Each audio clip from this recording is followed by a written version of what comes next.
السلام علیکم students. I am your teacher of the subject Social Studies, Miss Sana. How are you all? I hope you are fine and are enjoying good health. So students, let's start our first lecture of class 7th. Please open your books from page number 42. Dear students, today we are going to start our unit number 6. The topic of this unit is the founding of the Mughal Empire. In this chapter, we will discuss how Mughal Empire was established in India. Founding کا مین ہوتا ہے students بنیاد رکھنا، کسی بھی چیز کو start کرنا. And the first topic of this unit is Babur's conquest of Delhi. Conquest means get control or win. Babar نے دہلی پر کس طرح کنٹرول کیا تھا. Let's start our reading. The Lodi dynasty was the last of the Delhi Sultanates. Dynasty means empire or government, and Sultanates means kings. The Lodhis proved to be weak rulers, and this brought about their downfall. Lodi dynasty Delhi میں سلطانوں کی آخری dynasty تھی، اور یہ سب اس وجہ سے تھا کہ لودھی رولر جو تھے وہ بہت ہی زیادہ ویک رولر تھے، اور یہی بات ان کے ڈاؤن فال کی ریزن بنی تھی. Under the last ruler Ibrahim Lodhi there was rising unrest against his conduct and policies. Conduct means behaviour. His own uncle Alam Khan along with Daulat Khan Lodhi the governor of Lahore invited Babur the ruler of Kabul to invade India and free them from Ibrahim Lodhi's rule. Invade means attack. اور students Lodhi dynasty کا last ruler Ibrahim Lodhi, اس کے دور میں اس کے اپنے behaviour کی وجہ سے اس کے لوگوں میں بہت زیادہ غصہ تھا، اور پھر اس کے اپنے انکل علام خان اور لاہور کے گورنر دولت خان لودھی کی وجہ سے اس کا ڈاؤن فال سٹارٹ ہوا، کیونکہ علام خان اور دولت خان لودھی نے کابل جو کہ افغانستان کا کیپٹل ہے، اس کے رولر بابر کو انوائٹ کیا کہ وہ آ کے انڈیا پر حملہ کرے اور ہم سب کو ابراہیم لودھی کے رول سے آزاد کروا لے. Now students, in this passage we read about how Babur came to India. Now in next topics we will discuss about each and every ruler of Mughal dynasty in India. And the first one is Zahiruddin Muhammad Babur, 1483 to 1530 CE. CE means Common Era. Zahiruddin Muhammad Babur was the founder of the Mughal dynasty. He became the ruler of Fargana, present day Uzbekistan, at the age of 12 after the death of his father. Zahiruddin Muhammad Babar اپنے father کی death کے بعد جب اس کی age 12 years تھی تو وہ فرغانہ، جس کو آج ازبکستان کے نام سے جانا جاتا تھا، وہاں کا رولر تھا. ظہیرالدین محمد بابر مغل ڈائنیسٹی کا فاؤنڈر بنا.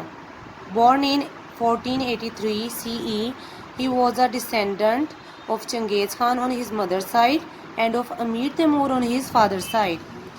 ظہیرالدین محمد بابر 1483 میں پیدا ہوا تھا، اور اپنی مدر کی سائڈ سے یہ چنگیز خان اور فادر کی سائڈ سے یہ امیر تیمور کا ڈسینڈنٹ تھا. ڈسینڈنٹ مینس ایئر، ان کا وارث تھا. On taking the throne, throne means king seat, his family members became his worst enemies and plotted to overthrow him. اور جب ظہیرالدین بابر بادشاہ بنا تو اس کے اپنے فیملی ممبرز اس کے دشمن بن گئے، اور انہوں نے اس کو کنگ شپ سے ہٹانے کے لیے سازشیں سٹارٹ کر دی. plotted means making evil plans or conspiracies. overthrow means fall. He faced them bravely for 10 years. He had always hoped to rule over the Indian subcontinent, which his forefather Timur had once conquered. اور بابر جو ہیں اپنے in family members کا جو کہ اس کے enemies بن چکے تھے، 10 سال تک ان کو بڑی بہادری سے ان کا مقابلہ کرتا رہا، ان کو فیس کرتا رہا، اور ظہیر الدین بابر کی ایک ہی امید تھی کہ وہ انڈین سب کنٹیننٹ مینس پر برصغیر پاک و ہند پر حکومت کرے، جس کو اس کے فور فادر مطلب اس کے دادا تیمور نے کبھی فتح کیا تھا۔ When he was approached by Alam Khan and Daulat Khan Lodhi, Babur immediately prepared for battle. Along with his eldest son Humayun, he set out to invade India with a force of about 12,000 soldiers. اور پھر جب علام خان اور دولت خان لودھی نے بابر کی help کی یا اس تک رسائی حاصل کی تو بابر فوراً سے پہلے جنگ کے لیے تیار ہو گیا، اور اس طرح اپنے بڑے بیٹے ہمایوں کی مدد سے اس نے انڈیا پر حملہ کیا، اور اس کی آرمی میں 12,000 سولجرز تھے۔ He was heavily outnumbered by the army of Ibrahim Lodhi, which had 1 lakh soldiers and 100 elephants.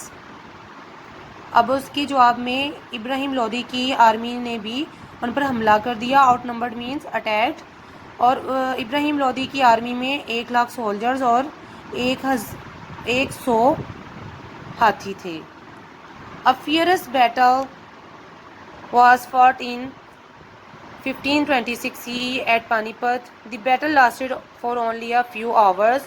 Due to his superior leadership and the use of artillery, Babur was able to defeat the Lodhi army and Ibrahim Lodhi was killed.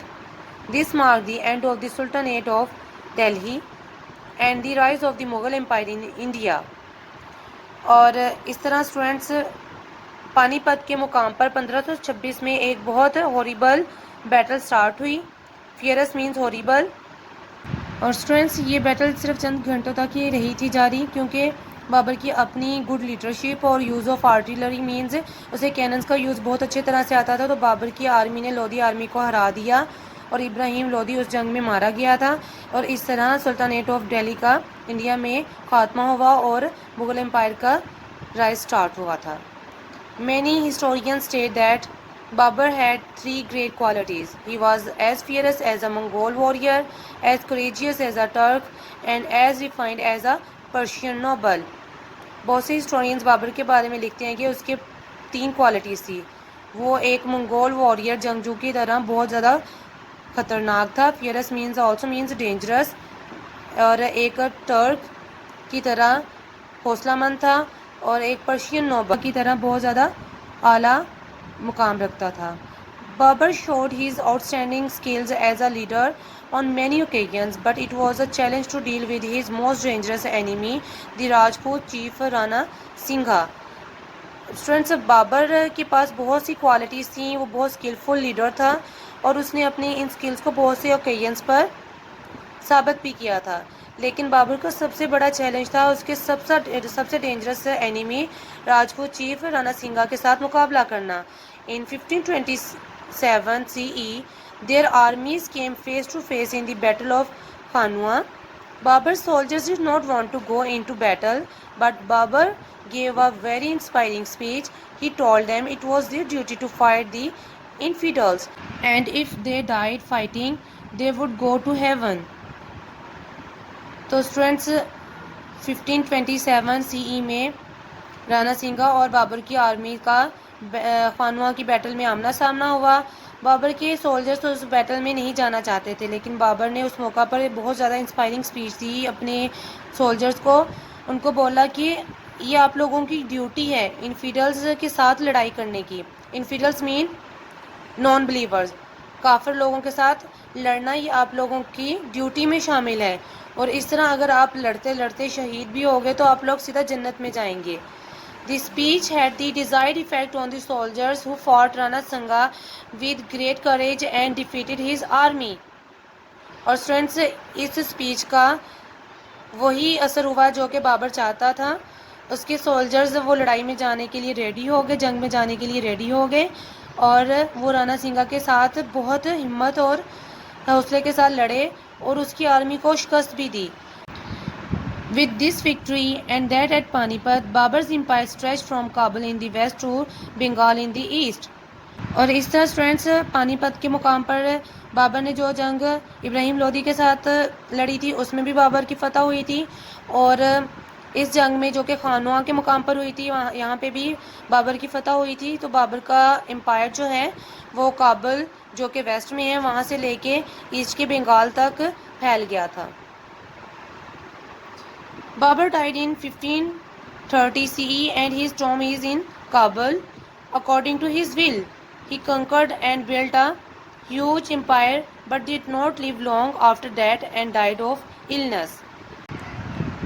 Babar کی death 1530 CE میں ہو گئی تھی بیماری کی وجہ سے. وہ کسی وار میں نہیں مارا گیا تھا اور اس کا مزار کابل سٹی میں ہے جو کہ اس کی اپنی ول کے مطابق ہے. اور بابر نے بہت زیادہ بڑا امپائر تعمیر کر لیا تھا لیکن وہ اس چیز کے لیے زیادہ دیر زندہ نہیں رہ سکا. Students, it is an information given here, a strong man. It is about Babur. Babur, apart from being a great military general, was also an extremely strong man. There are tales of how he would carry two men, one on each shoulder, and climb slopes while running.